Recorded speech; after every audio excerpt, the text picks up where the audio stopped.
ស្រលរងចាំខ្ញុំលួងបានដួងចានខ្ញុំមិនលួងទេ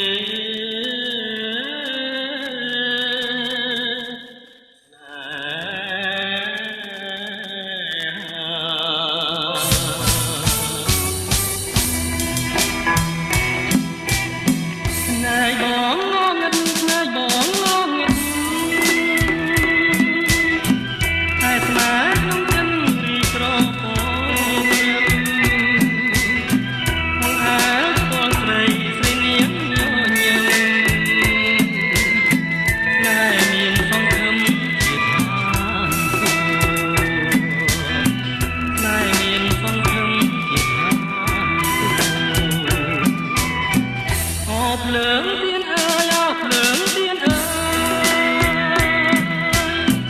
ភ្លើងទៀនឆាហើយក៏រលត់តែស្នេហាយើងនៅបរិសុទ្ធសំបត់យើងស្បត់នៅដល់ដែរសំបត់យើងស្បត់នៅដល់ដែរណែខ្ញុំអើយខ្ញុំមិនលួងឡើយស្នេហ៍អើយលួងមិនបានទេព្រះច័ន្ទក៏បានលួងទេស្នេហ៍ខ្ញុំគឺជា